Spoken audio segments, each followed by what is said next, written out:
and I thought, well, I hadn't asked you about Johnston City, but I know you were there with my dad. I'd love to hear some stories, and I know it was an outrageous place to be. One of a lifetime. It was a fun thing because, you see, Greg Sullivan is trying to duplicate it with this. And it just ain't the same because it's too big. Yeah, it's too Johnston open. City was in a little town where when you played somebody, if you lost, the next day you can play them again and they'll still have the money. Here they might not have it. You might win $2,000 tonight and tomorrow play the same guy and win $200. It's over. And we were one big happy family. We gambled with each other, but if someone got broke, we made sure they didn't leave town with no money. The present thing, the players aren't that way. It's not a family. No, it was close-knit for sure. Yeah. But it's a great tournament here, but it's not the same. Well, there's a lot more people here too. How many people? Was field of 64? Like the whole town would show up. You know what I mean? There were only like 2,500 people in these little towns, like 5 or 6 of them, 6 miles apart. In the middle of nowhere, actually. And it was, like I said, I get Joanne Jansco mad because I talk about the women. There, coal was a big thing. And when that went, the men went. And the women stayed behind with their kids and all that. And like I tell people, I came from Miami. Ed Kelly came from Vegas. Ronnie Allen came from Hollywood. And there were like 10 women to every man. But they didn't look good for 10 days. Then they got prettier after 10 days. I bet. But it was fun. We gambled around the clock. In fact, your father one day, early in the morning, he's gambling with someone. And he says, Danny, I got a headache. He said, can you go get me aspirin somewhere? And I went, came back with the aspirin. Everybody was gone. Your father got heisted and brought to the woods. They tied him to a tree in the woods and left him there. Are you serious? I said, where did Weenie go? He was in the woods. I didn't know that. How did he get out? Somehow or another, he got out. Unbelievable. But that was. Well, they knew there was way too much money exchanging hands there. Yeah, well, that wasn't like a factor. I don't want to say that Johnston City was dangerous, but your father was like a target all the time for being heisted. You may not even know about it, but he probably got heisted a half a dozen times. I know he did a couple. He didn't tell about all of them. No, he didn't want us to know. It's not a good memory. No, he didn't want us to know either. So tell me, were you at the first tournament? No, I wasn't. You were in 62, or when did you show up? 63. 63. The first one was one pocket only. Right. The second one was in 62. They had it all around. And then Sports Illustrated wrote a great article on it, and I really just started competing. And I read the article, and I said, I got to go there, because it sounded really interesting. And I went there in 63. I drove all night. I got there. It was like 3 in the morning when I got there. I walked into Q Club, and it was like mid-afternoon. A zillion people gambling, all smoky, with flies flying around everywhere. Funny. That was before the show bar built the arena. The arena was connected to the show bar, a sunken arena, which was beautiful. But in the beginning, it was the Q Club. Couple tables, bleachers, and flies. That's what I can remember. Flies everywhere, and really smoky. My dad said that. Were you still wearing coats and ties then? We didn't wear coats and ties for that. We wore sneakers and shorts and T-shirts. Right. There were no ties for that one. On camera. Is he coming here? No, he's upstairs watching. So I know Jeanette Lee makes a ton of money just because she's But Lady in Black. she's personable. Yeah, she is. She's truly a female. A lot of them that are great players are not females. Right, right, yeah.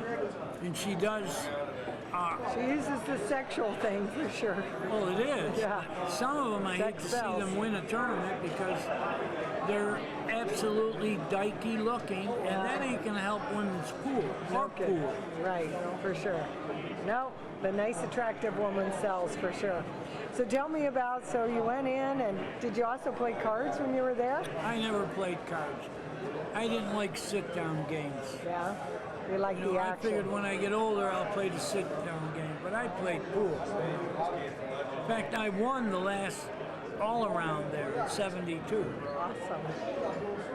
I got there, I had this old Austin Healey, and on the way to Johnston City, the hood flew off and went on the street, the interstate, and a truck hit it.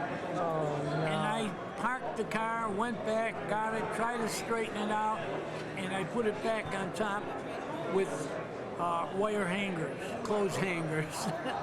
So now I get to That's an adventure. the top of the hill near Johnston City, and it conks out. The generator went. So I managed to get it to the side of the road. I walked to the top of the mountain, looked down in the valley. There was a gas station, and they had a bunch of old cars behind the station. And when I went down there, grass was growing right through the cars. But I found a Volkswagen that the generator went on my car. So I bought it, took it off, went up the hill again, connected it, pushed the car to the top of the hill, got it rolling and clutched it, and it started. And I wound up winning everything. I busted everybody, and I left with a Pontiac convertible. Good for you. I did, and 38,000. All right. In those days, that was $1 million. No kidding. When was the last time you played my dad? Or do you remember playing him played at him many Johnston City? times. Do you remember playing him? Yeah, I played him in Johnston City, and I'll tell you, that was the same year I won everything. He was staking Richie Florence to play me, and I beat him. Then your father took the hook, and he played, and I wound up beating him. And I played him in Virginia a couple times at his pool room. We played a bit. So is that part of the 38,000 you took away? Yeah, I My won dad's money from and him. Richie's money. Yeah, he sponsored Richie Florence. I beat him, and then I played your father and beat him. Congratulations. You were hot that year for sure. I was. That was June 1972. Okay. When I graduated, I remember that. How funny. Gambled. Everybody gambled. And the Janscos, which everybody thought they were making $1 zillion, and they talked about them and all that. But when it ended, they missed it. The Janscos never let anyone leave broke. If you went broke, they gave you money to get home with. Truly. That's nice. Very generous. Good guys they were. Plenty of women. Got me divorced twice. Twice. Goodness.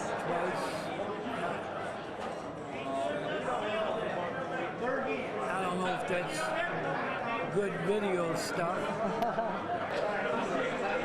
Holiday Great country meals for like $3. Coffee is probably 10 cents. It was great. Then they built the golf course, and in the day the pool players would be on the golf course, and at night they gambled all night. So when did you sleep? There's no sleep in the pool players' repertoire. I mean, you know, it was people who slept didn't make any money. You know. Did you play golf too? Did I what? Play golf also. Did you play golf? Oh, I never played golf, but I threw the golf ball. I made a lot of money throwing a golf ball. You know, and I threw it real well. Huh? Fun? And fire. In fact, I beat the Janscos throwing it. And they were, you know, did you ever hear the terminology, the nuts? The nuts means you got the edge on the guy, a big edge, when you're gambling. The Janscos were what we call nut artists.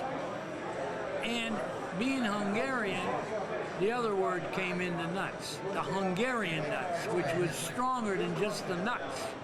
You know, when a guy played and said, oh, he's got the Hungarians. Oh, that's funny. That came another word. And then we had all kinds of characters from everywhere. Titanic Thompson came there. Amarillo Slim came there. You know who Titanic Thompson is, right? You know how he got his name? He was on the Titanic. Yeah. He dressed in women's clothes and got in a lifeboat when they were letting the women and children off first. Yeah. He dressed in women's clothes and got off. Unbelievable. Yeah. Wow. No, I didn't know that. And they had the poker games. But like I said, it was like one big happy family. These people are cold. You know, the players, they're not a happy family. No, everybody's pretty much out for themselves now. That's exactly right. So tell me, All of them. We had every animal. We had the squirrel, Marshall Carpenter, Right. Tuscaloosa Squirrely he was. We had Peter Rabbit. We had Bunny Rogoff. We had the Knoxville Bear. We had the serpents. We had every kind of animal you could think of. I thought it'd be fun to just make a list of all the names. Well, Steve Booth has this big picture Right. with all the pictures, and I helped him put the names on the pictures. Like I said, I'm like one of the last ones alive. I know. There's Billy 7 of you here. 7. I don't believe that. Yeah. There's, well, Truman Hogue was there. Yeah. And, We got pretenders who said no, they were George. there. George Pulowski. He was wasn't there. there. He said he was there. Maybe once. Yeah. He was not a regular. I No, like he wasn't talking a about the regular. regular. No. I was a regular. Billy and Cardona was a regular. Junior Goff was a regular. U.J. Puckett was a regular. Ronnie Allen was a regular. Ed Kelly came most of the years. But there's a lot of pretenders say they were there and they weren't. No, I'm talking about just there were 7 people that are here that were there at any time, but Yeah. I would hope they would have had a lot more. Buddy Hall was Yeah, there. Buddy's Freddie here. the Beard may have came once. Yeah, he didn't come a lot. No. But like I said, there's pretenders. But here's the thing about that stuff. I hear stories sometimes about me that When you didn't were happen. there. That didn't happen. I hope they're good ones. At least if they're flamboyant, that's all good, isn't it? Not really. I don't like secondhand stories, Yeah. and I don't like phonies. You know, a lot of people claim they were there that weren't. In fact, some of them come with stories that if they were all there wouldn't have been room for the pool tables. You know, really. I don't know why. There's just a lot of pretenders that like to say they were there. They know nothing about it. Now, Detroit Whitey was another regular. In fact, one day, you want to hear a good story? Yeah. Detroit Whitey was a drinker. Great player, but a drinker and a truly degenerate, you know, bad guy. And one day, guys were playing like 10:30 in the morning, and Whitey was walking around drunk, sharking everybody. You know what sharking is? Sharking means you're distracting people who are trying to play. So the Janscos came to me, and they said, Danny, could you drive Whitey to his motel, West Frankfort, which was 6 miles away to the north? So I said, okay. Whitey had a dog, a shepherd dog.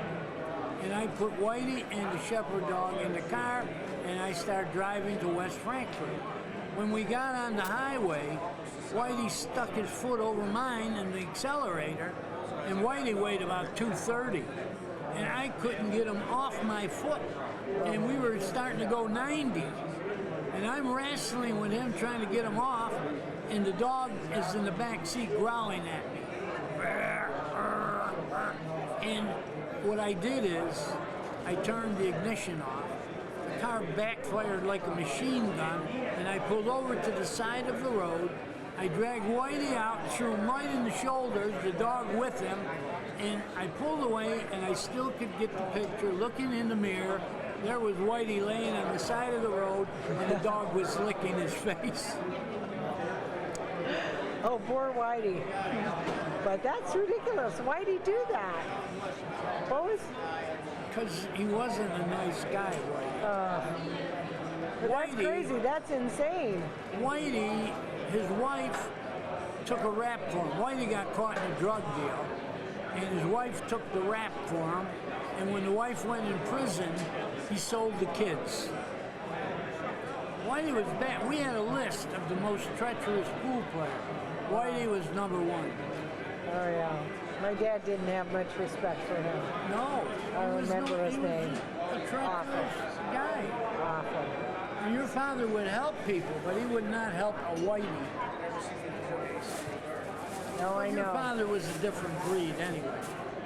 Everybody, including me, were more scufflers, rough, and he was always dressed immaculately, a gentleman. He wasn't an angel, you know what I mean?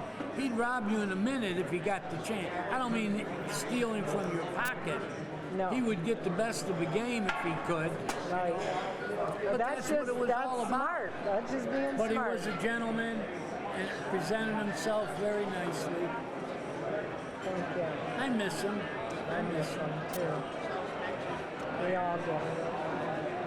Okay. Board that. Hang on, now you're on camera. Okay, Weenie Beanie, Bill Staten, brought a Keno board with him. He was playing that, and he was real good at it. So he brought it to tournaments, and he was good. It seemed like a luck game, but there's an art to it, and he was real good at it. He would, you know how big the Keno board was? It was like 4x3 or 5x3, and he carried it around and flew on airplanes with it.